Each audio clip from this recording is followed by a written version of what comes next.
कुंद इंदु समदेह उमा रमन करुणायन जाहि दीन परने करौ कृपा मर्दन मयन। अर्थात तुलसीदास जी कहते हैं, जिनका कुंद के पुष्प और चंद्रमा के समान गौर शरीर है, जो पार्वती जी के प्रियतम और दया के धाम हैं, और जिनका दीनों पर स्नेह है, वे कामदेव का मर्दन करने वाले मुझ पर कृपा करें। मित्रों, विंध्य कल्पना चैनल में आपका स्वागत है। सबको जय श्री राम। तत्राभवत् भगवान व्यासपुत्रो यदृक्षया गामटमानोऽनुपेक्षः अलक्ष्यलिङ्गैर्निजलाभतुष्टो वृतश्च बालैरवधूतवेशः। सज्जनों, सुखदेव जी 16 वर्ष में भी 8 वर्ष के बालक के समान सुकुमार प्रतीत हो रहे थे। घुंघराले बाल, सुंदर भौहें, कंठ उनका शंख जैसा, श्याम रंग चित्त को चुराने वाली छटा थी। वे शरीर की छटा और मधुर मुस्कान से स्त्रियों को सदा ही मनोहर प्रतीत होते थे। बच्चों और स्त्रियों ने उन्हें घेर रखा था। सुखदेव जी वीतराग संत अवधूत वेश में विचरण करते हुए परमात्मा में लीन हैं। कौपीनवंत दिगंबर हैं। पहले तो ऐसे ही थे। जब व्यास जी ने भागवत पढ़ाई तब उन्हें कौपीन पहनाई। ये वही सुखदेव है। जब सुखदेव जी वन को जाने लगे तो व्यास जी उनके पीछे दौड़े, तो वहां रास्ते पर सरोवर में कुछ स्त्रियां निर्वस्त्र स्नान कर रही थी। सुखदेव जी वहां से निकले तो उन्होंने वस्त्र नहीं पहने, लेकिन जब व्यास जी गुजरे तो उन युवतियों ने वस्त्र पहने और व्यास जी से कहा, बाबा क्षमा करना, वस्त्र पहनने में देर हो गई। व्यास जी ने कहा, मेरा पुत्र सुखदेव जवान अवस्था का यहाँ से निकला तो तुमने वस्त्र नहीं पहने, किंतु मेरे लिए वस्त्र क्यों? तो युवतियों ने जवाब दिया, आपका पुत्र निर्गुण है, उसमें स्त्री पुरुष का भेद उसे नहीं पता, चाहे वस्त्र पहने या न पहने, उसके लिए सब बराबर है। ऐसे वीतराग संत हैं श्री सुखदेव जी। मित्रों, जैसा कि नाम से स्पष्ट है, सुख माने तोता।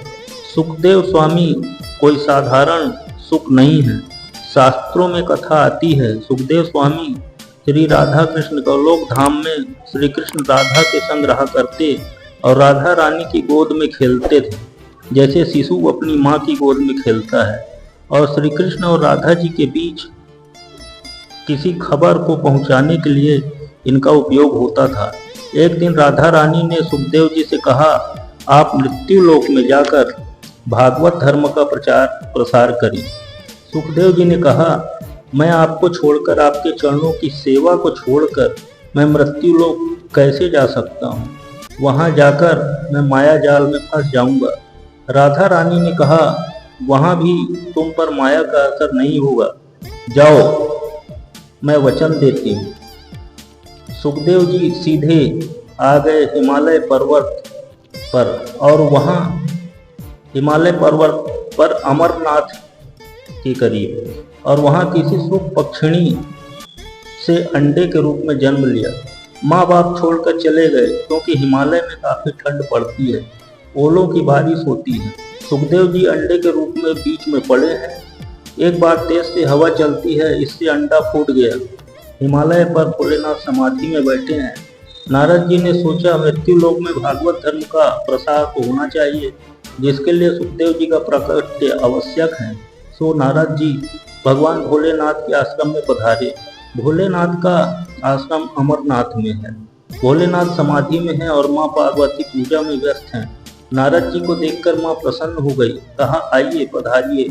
माता पार्वती नारद जी को गुरु तुल्य मानती हैं, क्योंकि भोलेनाथ का विवाह नारद जी के माध्यम से ही हुआ था। और नारद जी जानते हैं माँ पार्वती तो साक्षात जगदम्बा है, इसलिए माँ बोलते हैं। माता ने कहा आजकल आप दिखाई नहीं देते। नारद जी ने कहा आजकल मैंने आना जाना कम कर दिया है माता, क्योंकि आजकल प्रेम कहीं नहीं रहा, चारों तरफ पाखंड ही पाखंड है। माता पार्वती ने कहा भोलेनाथ तुम मुझसे बहुत प्रेम करते हैं, कोई बात मुझसे नहीं छुपाते। नारद जी बोले क्या आपको कभी पूछा था कि भोलेनाथ किसकी मुंडों की माला पहनते हैं? माता ने कहा ये तो नहीं बताया। नारद जी बोले तो आप से क्या प्रेम करते हैं? आप दोनों का प्रेम तो आप ही समझिए। नारद जी वहां से चले गए। भगवान शंकर समझ गए नारद जी आए हैं तो कुछ बात तो जरूर होगी। भगवान भोलेनाथ ने कहा अब मुझे लीला करनी पड़ेगी। भोलेनाथ समाधि से उठकर माँ पार्वती के पास आए। माँ पार्वती को उदास देखकर पूछा देवी आप क्यों उदास हैं? आज आप प्रसन्नचित्त दिखाई नहीं दे रही। माँ पार्वती ने क्रोध में कहा मैं तो समझती थी कि आप मुझसे बहुत प्रेम करते हैं, लेकिन आज मैं समझ गई आप मुझसे प्रेम नहीं करते, क्योंकि आपने मुझे कभी नहीं बताया कि आपने ये मुंडों की माला किसकी पहनी। नारद जी के पूछने पर मैं इस प्रश्न का उत्तर नहीं दे पाई, मुझे अपमानित होना पड़ा। भोलेनाथ जी ने कहा नारद जी का तो यही काम है। देवी मैं तुम्हें बताता हूँ। देवी आपके अनेक जन्मों में जब आप मुझसे दूर हो जाती हैं तब मैं आपकी स्मृति के लिए इन्हें धारण करता हूँ। माता जी पार्वती ने कहा इसका रहस्य क्या है? भोलेनाथ ने कहा इसका रहस्य केवल भागवत कथा के माध्यम से ही समझा जा सकता है। माता ने कहा मुझे वह अमर कथा सुनाइए। भगवान माता को भागवत रस पिलाने लगे तो जो फूटा हुआ अंडा जमीन पर पड़ा है वो उस भागवत मृत के पान करने से उसमें जीव उत्पन्न हुआ और बड़ा हो गया, तोता बन गया।